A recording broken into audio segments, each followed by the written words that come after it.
We are at the opening of Flannery O'Connor's A Good Man is Hard to Find.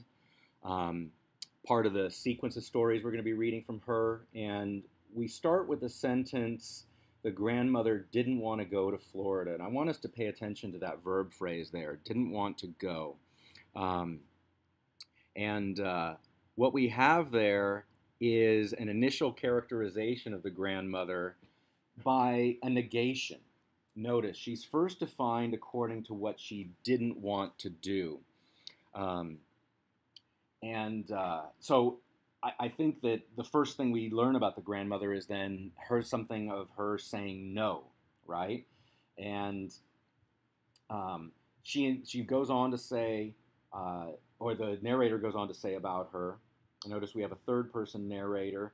She wanted to visit some of her connections in East Tennessee, and she was seizing at every chance to change Bailey's mind.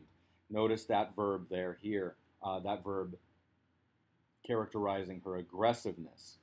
We learn that Bailey's her only son, and it's the son she now lives with. Okay, she's trying to get his attention. She has one hand on her thin hip.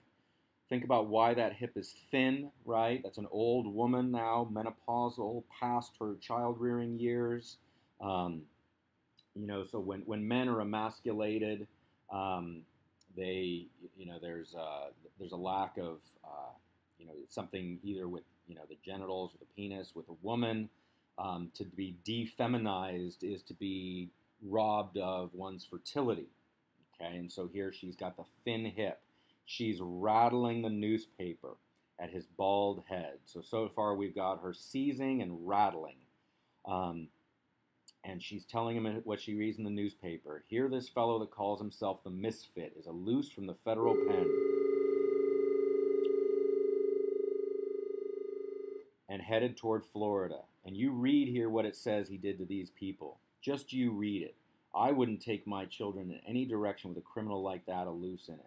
I couldn't answer to my conscience if I did. So notice the way her opening words, right? First, they're imperatives. Look here, see this, read this. Just a series of commands. Um, Now she tells about, this, convict that's on the loose in Florida or headed to Florida. Um, and that's where the family's supposed to be going. So she's saying, like, oh, I wouldn't take my children anywhere near that, right? And I couldn't answer to my conscience if I did. Look at the way she characterizes herself as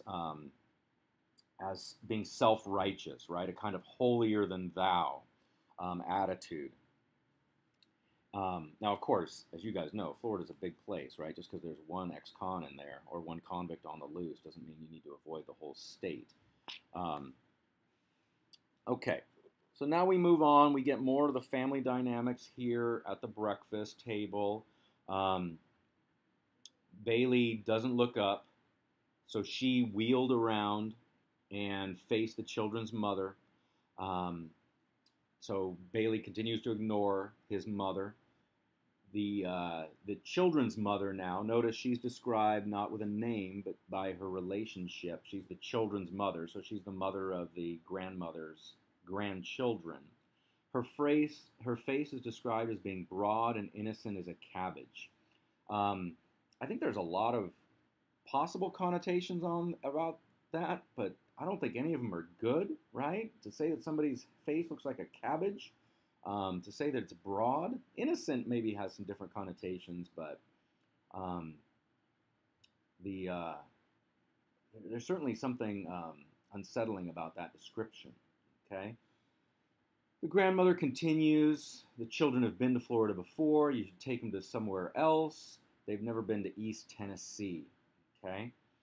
Another person doesn't really listen, the children's mother. So the both Bailey and the mother don't really pay attention to the girl. Okay, and now we hear from the two children. Right, we have the baby who hasn't said anything yet, but the baby's being fed, and now we have the two children, John Wesley and June Starr. Okay, um, and John Wesley asks his grandmother, if you don't want to go to Florida, why don't you stay home? Um, And then June Star responds by saying she wouldn't stay at home to be queen for a day. Um, and notice the attitude and the tone that both of the children show there. Um, I mean, and I think all up and down the family, like the grandmother's not a very respected figure here. Um, and so I think that I think that's something to pay attention to and acknowledge. Um, Now the grandmother asks them, what would you do if the misfit caught you? Uh, he says, I'd smack his face. June Star again says about her grandmother, she wouldn't stay at home for $1,000,000, afraid she'd miss something. She has to go everywhere. Okay. Notice they're not being very polite or considerate to their grandmother. They're basically calling her a busybody and someone who's really nosy, right? Um, she has to go everywhere because she doesn't want to miss anything. Um, and now the grandmother, a mild threat to her granddaughter, says, "Remember that. Remember what you just said the next time you want me to curl your hair." Um, and then June Star says, "My hair is naturally curly." Look at those opening dynamics in just that first 9 paragraphs. How much has been revealed to us about the characterization of the grandmother and the way the other 4 members of the family relate to her. I'm not counting the baby right now because the baby hasn't shown any relation, but the mother, the father, Bailey, um, and the 2 children, the speaking children, John Wesley and June Star.